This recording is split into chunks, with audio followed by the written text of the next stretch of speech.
What's up, Ragin Nation? How's it going? This is Alex Yu, and you're watching a Ragin Ronin review. I got a review for you. Last night I saw Power Rangers, and Power Rangers is a film that is based off of the extremely popular 90s TV series Power Rangers, or otherwise known as Mighty Morphin Power Rangers. Now, before I begin this review, I just want to let you know that I'm not a huge fan of the Power Rangers TV series, but I do remember enjoying watching it. I remember back in the day, I came home from school, put my bag down, sat in front of the TV, and if Power Rangers was on, and most of the time it was on, I would enjoy it. I always thought it was silly, though. I thought it was silly, but it was fun and entertaining. Now, the reason why I thought it was silly is because I obviously knew and picked up on the fact that it was two TV shows that was put into one. For the human character scenes, it was, of course, filmed with American actors, and then when it was time to fight, they took this Japanese stock footage that was from a Japanese superhero show called Super Sentai, and they put it together, and it worked. It worked so well that it spawned a huge following that went on for a number of seasons, and of course it still has a huge following. But that was what I found silly and hilarious about it. And even as a kid, I knew that this is two different shows and that transition was always something I found hilarious. But I always enjoyed the Japanese footage more than the actual human scenes, and I know that it should have been equal enjoyment, but I actually enjoyed the fighting more, and because of that I didn't grow much of a fondness and connection to the human characters, and that's why I can't say that I'm a huge fan of Power Rangers. I just enjoyed Power Rangers for what it is, and it's a TV show that you watch after school and you don't think too much about it. You just watch all the action take place and all the high school drama, and there you have it. Anyways, let's get on with this review, and I will say that I went in with low expectations just because, well, the TV series doesn't give you much to work with. It's a cheesy, fun TV show that was meant for kids. You know what I'm saying? So it doesn't give you a whole lot to work with, which is totally fine.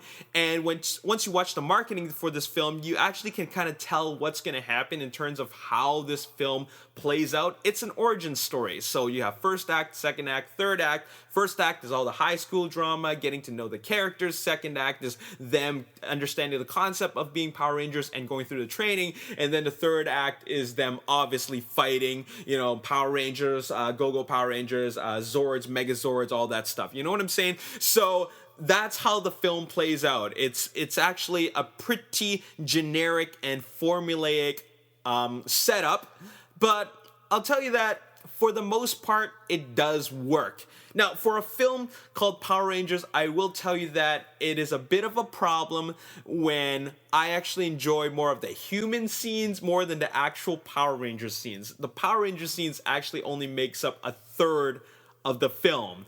The other 2/3 is really the human stuff, and I actually liked the human stuff even more than the fighting scenes, and that is because I actually grew a connection with the characters. Now, with regards to the characters, for the most part, they did a decent job with the characters, the performances, but I'll tell you that I actually thought the strongest performances and the strongest characters came out of the male Rangers. As for the female Rangers, I just felt that they tried a little bit too hard to write them to be a little bit too outstanding. You know what I'm saying? Because in the end, they ended up being pretty cliche.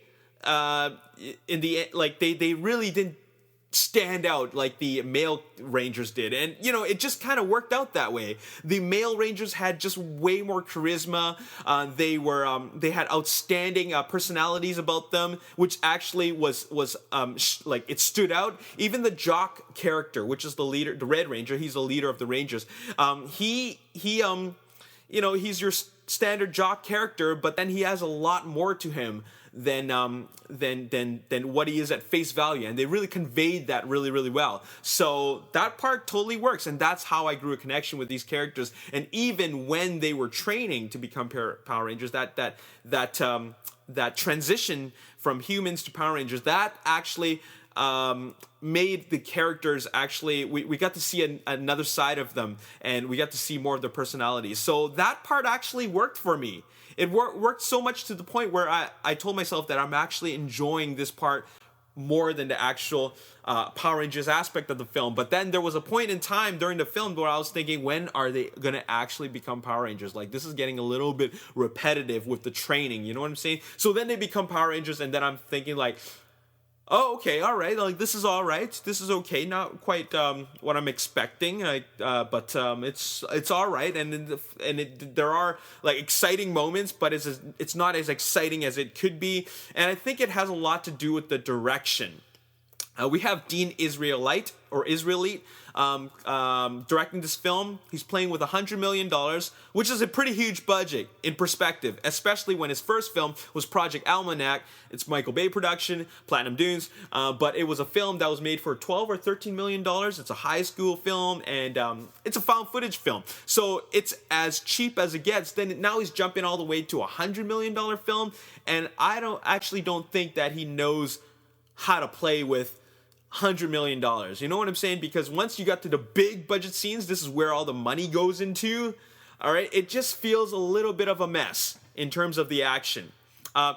It's not like it's like really, really messy as you don't know what's going on, but there are some points where you're really wondering like, what the hell is going on?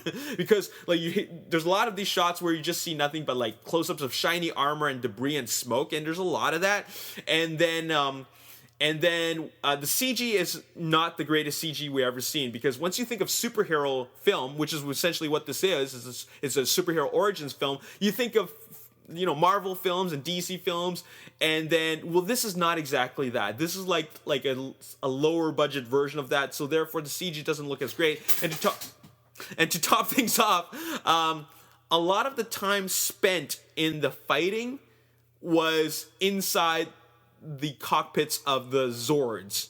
You know what I'm saying? Like, these Zords are these mechanical dinosaurs that they ride in to fight the bad guys, and the performances just really consist of them reacting inside a cockpit of these dinosaurs that they ride in, and all it really is like you know, controlling machine guns, like or like, I'm gonna get you, or like you know what I'm saying? It's just nothing but reactions, and then that's what a lot of the film was made up of, and a lot of the third act was made up of. And I was just thinking, I would have loved to see like more of them fighting as Power Rangers, and that was a pretty brief moment. And then later on, like once they become Power Rangers, there really isn't much distinguishment of the personalities.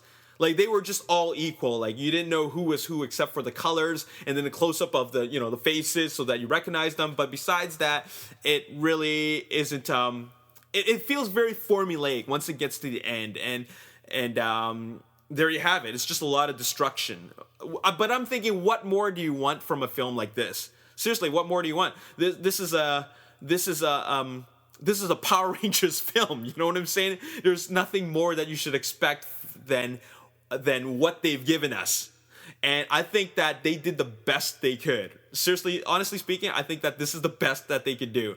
Now, here's the thing. This film is actually set up for something bigger. Apparently, they got 6 films planned out if this film makes the right amount of money. And by right amount of money, I'm pretty sure that they mean over $250 million worldwide. If it makes that kind of money, then they're definitely making a sequel. But the problem that I find with that aspect of the film is that, like, this is a movie that is set up for the sequel, and therefore there could have been more to this.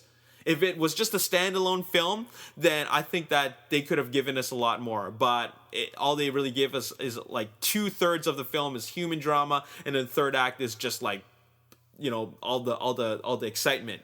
And you know what's great is about this film is that a lot of the Power Rangers fans will really enjoy this, especially since they include a lot of Easter eggs, which I picked up on. But I think that if you're a non-fan, you're gonna wonder like, what the hell is going on here? There's really not much to offer for non-fans. As for Power Rangers fans, I think you're gonna really enjoy this. I'm gonna give it a 6 out of 10. Like, that's my most fairest and most honest score. I'm going to give it a 6 out of 10. And I still enjoyed it for what it is, but I don't think it's I don't think it's like an outstandingly great film. I think that some Power Rangers fans will also feel the same. But there are other Power Rangers fans that will really enjoy it for what it is. Anyways, that's all I got to say in this review. I hope you enjoyed it. If you did, why don't you guys let me know in the comment section below how you felt about this film. As always, if you enjoyed this review, hit the like button, subscribe to the YouTube channel, like me on Facebook, The Ragin Nation. Also follow me on Twitter, Ragin Nation. My name's Alex. Thanks for watching. See you next time. Peace. Those musical numbers, I mean, the pacing was perfect. And of course, it had that very, very magical and Disney-like fantastical feel to it.